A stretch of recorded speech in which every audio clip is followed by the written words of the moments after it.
हरियाणा की हर अपडेट के लिए बेल आइकन दबाएं और सब्सक्राइब करें STV हरियाणा न्यूज। नमस्कार, आपके साथ मैं अनामिका अजय मिश्रा। आप देख रहे हैं फटाफट हरियाणा।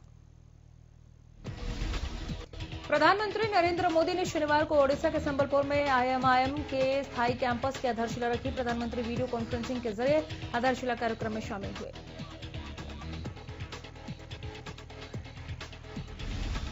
पीएम मोदी ने कहा कि वर्क फ्रॉम एनीवेयर के कॉन्सेप्ट से पूरी दुनिया ग्लोबल विलेज से ग्लोबल वर्क प्लेस में बदल गई है।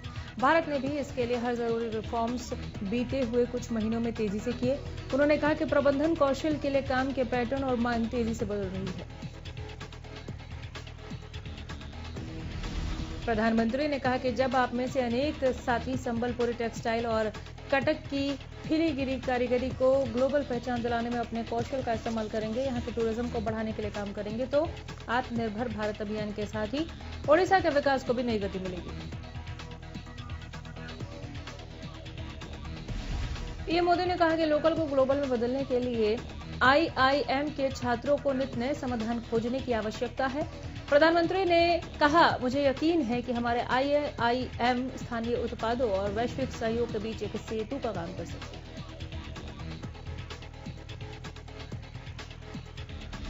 आज देश के हर राज्य में कोरोना वैक्सीन का ड्राई रन किया जा रहा है। केंद्रीय स्वास्थ्य एवं परिवार कल्याण मंत्रालय के मुताबिक सभी राज्यों केंद्र शासित प्रदेशों के कुल 116 जिलों में 259 जगहों पर आज कोविड-19 वैक्सीन के लिए ड्राई किया जा रहा है। ड्राई रन के दौरान असली वैक्सीन की जगह किसी दूसरी दवा या खाली शीशियों को ठीक उसी तरह से ट्रांसपोर्ट करना होगा जैसे वैक्सीन को किया जाना है। फिर उन दूसरी वैक्सीन या खाली शीशियों को अस्पतालों में वैसे ही कोल्ड स्टोर में रखा जाएगा जैसे असली वैक्सीन को किया जाना है।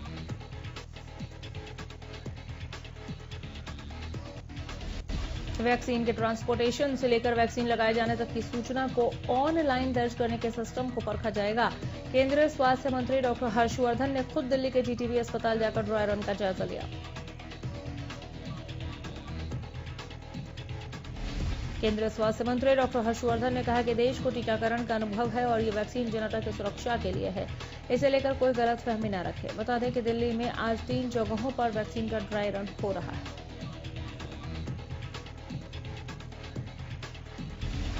बता दें कि दिल्ली में ड्राई रन के लिए साउथ वेस्ट जिले में द्वारका के वेंकटेश्वर हॉस्पिटल को चुना गया है, जबकि सेंट्रल डिस्ट्रिक्ट में दरियागंज डिस्पेंसरी को चुना गया है।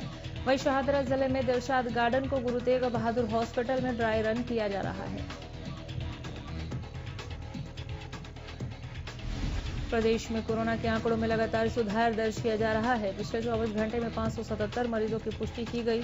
गुरुग्राम में 128 और फरीदाबाद में 61 नए केस सामने आए। हिसार में 41 नए मामले और पानीपत में 43 नए मामले सामने आए।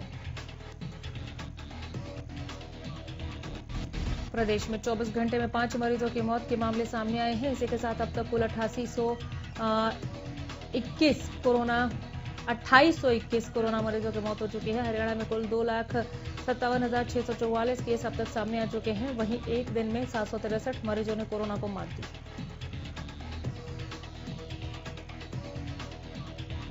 अपनी मांग को लेकर किसानों का आंदोलन 38वें दिन भी जारी है। सरकार के साथ हुई पिछली वार्ता के दौरान 2 मांगों पर बनी सहमति के बाद अब सबकी नजरें 4 जनवरी को होने वाली वार्ता पर टिकी हुई है। बिजली बिल और पराली मामले पर सहमति के बाद अब MSP गारंटी और नए कृषि कानून पर पेंच फंसा है। सरकार के सामने अपनी मांगों को रखने के लिए किसान दिल्ली की सीमाओं पर डटे हुए हैं। कड़ाके की ठंड के बावजूद टीकरी और सिंघू बॉर्डर पर किसान पूरे हौसलों के साथ प्रदर्शन कर रहे हैं। इस दौरान केंद्रीय कृषि मंत्री ने धरने पर बैठे बुजुर्गों, महिलाओं और बच्चों से अपने घर लौटने की अपील की।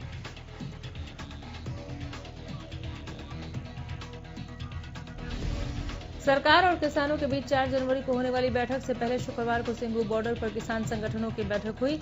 बैठक में किसान नेताओं ने आगे की रणनीति पर चर्चा की। बताएं कि शुक्रवार को हुई बैठक में 40 से ज्यादा किसान संगठनों ने हिस्सा लिया। किसान संगठनों ने शुक्रवार को चेतावनी दी कि अगर सरकार 4 जनवरी की बैठक में 3 नए कृषि कानूनों को रद्द करने और न्यूनतम समर्थन मूल्य को कानूनी गारंटी देने की उनकी मुख्य मांगों को हल करने में नाकाम रहती है तो वो हरियाणा में सभी मॉल और पेट्रोल पंप को बंद करना शुरू कर देंगे। सिंघू बॉर्डर पर प्रदर्शन स्थल पर संवाददाता सम्मेलन को संबोधित करते हुए कृषक संगठनों के प्रतिनिधियों ने कहा कि सरकार के साथ अब तक हुई बैठकों में किसानों द्वारा उठाए गए मुद्दों में से सिर्फ 5% पर चर्चा हुई है।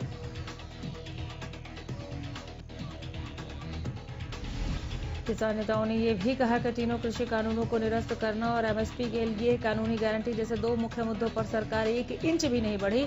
उन्होंने दावा किया कि सरकार ने एमएसपी के लिए कानूनी गारंटी के मुद्दे पर सैद्धांतिक रूप से प्रतिबद्धता जताने से इनकार किया है। किसान यूनियनों ने चेतावनी देते हुए कहा कि अगर 4 जनवरी की वार्ता के परिणाम संतोषजनक नहीं होते हैं तो प्रदर्शन स्थल से कुंडली मानेसर पलवल यानी कि एमपी एक्सप्रेस वे पर 6 जनवरी को ट्रैक्टर मार्च निकाला जाएगा। इसके अलावा उन किसानों से राष्ट्रीय राजधानी की ओर बढ़ने का आह्वान किया जाएगा जो हरियाणा राजस्थान सीमा पर शाहजहांपुरा में विरोध प्रदर्शन कर रहे हैं। बीजेपी प्रदेश अध्यक्ष ओपी धनखड़ ने किसानों की मांग को जल्द पूरी होने की बात कही है। उन्होंने कहा कि सरकार किसानों के मुद्दे पर काफी गंभीर है और सभी मांगों पर गंभीरता से पहल की जा रही है। उन्होंने 4 जनवरी को किसान और सरकार के बीच होने वाली वार्ता के सकारात्मक परिणाम आने की बात कही।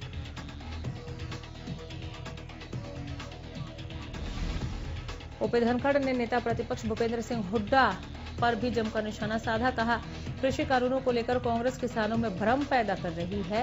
उन्होंने कहा कि कांग्रेस को इस वक्त राजनीति नहीं करनी चाहिए बल्कि अन्नदाताओं के हित के बारे में सोचना चाहिए। पंचकुला के सेक्टर 2 स्थित Haryana state warehousing corporation के कार्यक्रम में केंद्रीय जल शक्ति एवं सामाजिक न्याय एवं अधिकारिता राज्य मंत्री रतनलाल कटारिया ने शिरकत की। इस मौके पर उन्होंने कहा कि अंबाला में राफेल विमानों की तैनाती से अंबाला देश और देश का गौरव दुनिया भर में बढ़ा है। उन्होंने कहा कि इससे आने वाले समय में हम चीन जैसी ताकतों का मुकाबला करने के लिए आत्मनिर्भर हुए हैं। वहीं कटारिया ने बताया कि वेयर हाउस कॉर्पोरेशन अपने उन्नत कार्यों के लिए हरियाणा भर में अपनी पहचान बना चुका है।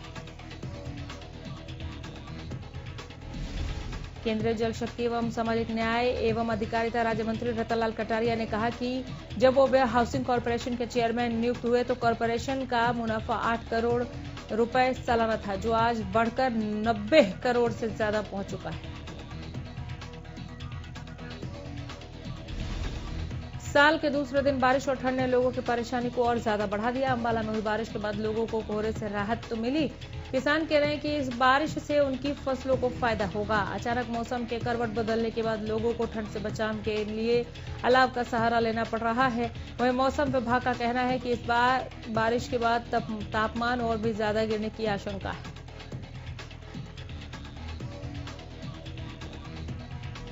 गुहाना में सुबह हुई बारिश के बाद तापमान में गिरावट आई। बारिश के बाद लोगों को कोहरे से राहत मिली। वहीं बारिश से किसानों के चेहरों पर खुशी दिखी। इनका कहना है कि यह फसल के लिए अच्छा है।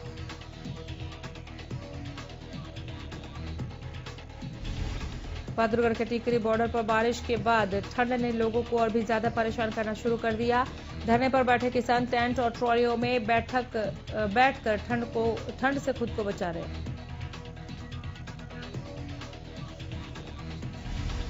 हिसार में अचानक मौसम में बदलाव देखा गया। हालांकि बूंदाबांदी ने लोगों को ठिठुरने पर मजबूर कर दिया। शीतलहर और कोहरे से परेशान लोगों के लिए बारिश ने मुसीबत और बढ़ा दी है।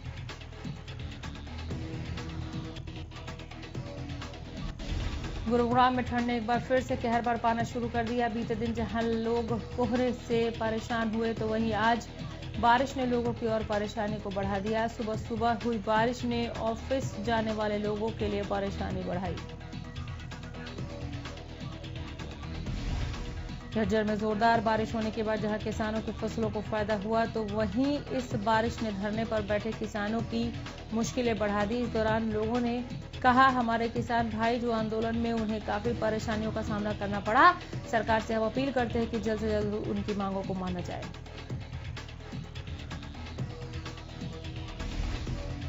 2021 में देश में कृषि उत्पादन के नए रिकॉर्ड छूने की उम्मीद है। इस बार ठंड पड़ रही है कड़ाके की। गेहूं की फसल के लिए ये ठंड वरदान साबित होगी। कृषि विशेषज्ञों के माने तो अगर कोहरा ऐसे ही लगातार पड़ता रहा तो इस बार गेहूं के बम्पर पैदावार होने की उम्मीद।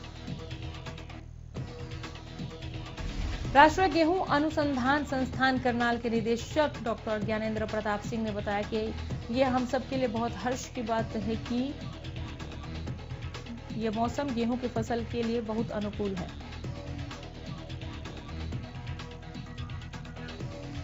कुरुक्षेत्र में महिला ने एक शख्स पर रेप का आरोप लगाया। मामले में पीड़िता ने न्याय की गुहार लगाई। महिला का आरोप है कि पैसे के आगे आला अधिकारी नतमस्तक हैं, जिस वजह से 3 हफ्ते से चल रही जांच को अब अंबाला ट्रांसफर कर दिया गया।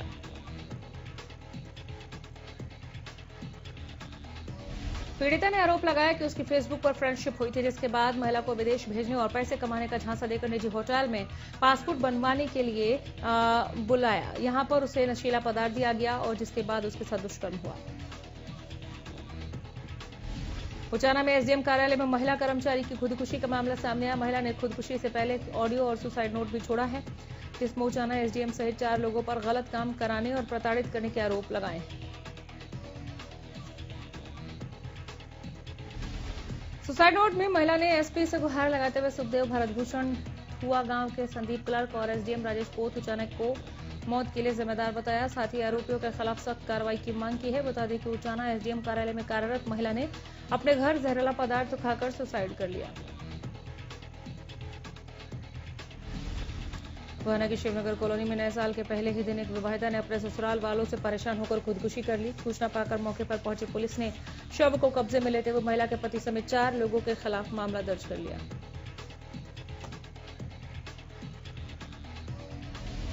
सिरसा में सीआईए पुलिस को बड़ी कामयाबी मिली है। पुलिस ने 11 आपराधिक वारदातें करने वाले गिरोह का पर्दाफाश किया। आरोपियों की पहचान सिरसा निवासी सनी, मनप्रीत और अनिल के रूप में हुई है। आरोपियों के पास से 4 मोटरसाइकिल बरामद की गई है। फिलहाल सभी आरोपियों को रिमांड पर लिया गया और इन्हें कोर्ट में पेश किया जाएगा।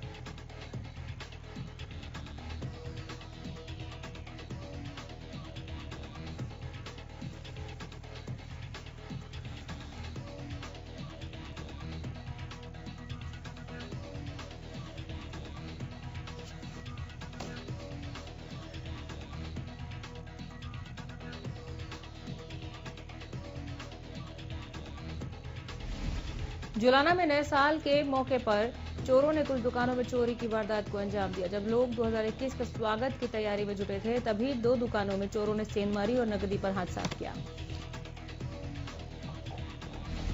जुलाना के मालवी फाटक के पास हुई चोरी की वारदात में चोर एक पशु चारे की दुकान में रोशनदान तोड़कर घुसे और दुकान में रखे नकदी पर हाथ साफ कर चंपत हो गए। चोरी की वारदात तीसरी आंख में कैद हुई।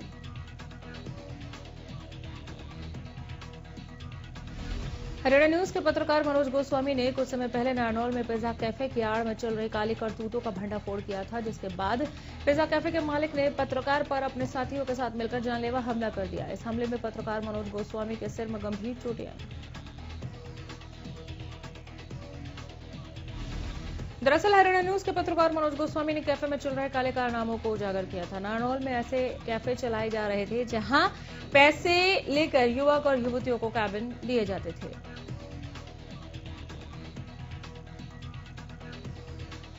मनोज गोस्वामी ने इस खबर को उजागर किया था। हथियारबंद बदमाशों ने पत्रकार पर हमला कर उसे गंभीर रूप से घायल किया।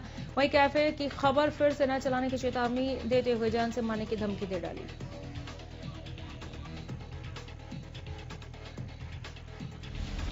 कैथल में नए साल का जश्न मंदिरों में जागरण और साई संध्या कार्यक्रम के भंडारे को करके मनाया गया। श्रद्धालुओं ने इसमें बढ़ चढ़कर हिस्सा लिया। लोगों से जब नए साल को लेकर बात की गई तो लोगों का जवाब था कि बीता साल कोरोना के साए में रहा, लेकिन उम्मीद करते हैं नया साल सबके लिए अच्छा होगा।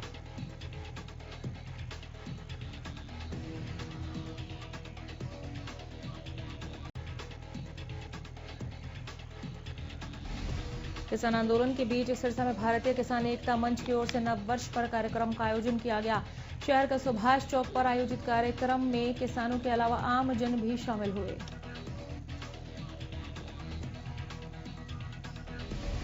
कड़ाके की ठंड भी कृषि कानूनों के विरोध में धरने पर बैठे किसानों के हौसले को नहीं तोड़ पा रही। एक तरफ जहां पूरा देश नए साल के जश्न में डूबा हुआ है, वहीं दूसरी ओर यमुनानगर में किसान धरने पर बैठे हुए हैं। कोरोना के डर के बावजूद भी साइबर सिटी में नए साल के आगमन को लेकर तमाम लोग गुरुग्राम की सड़कों पर नजर आए। जहां गुरुग्राम के सेक्टर 29 की मार्केट में बने पब और बार में सैकड़ों की तादाद में लोग पहुंचे, तो वहीं नए साल के आगमन के बाद पब बार से नशे में धुत निकलते ये युवा गुरुग्राम पुलिस के लिए मुसीबत बन गए।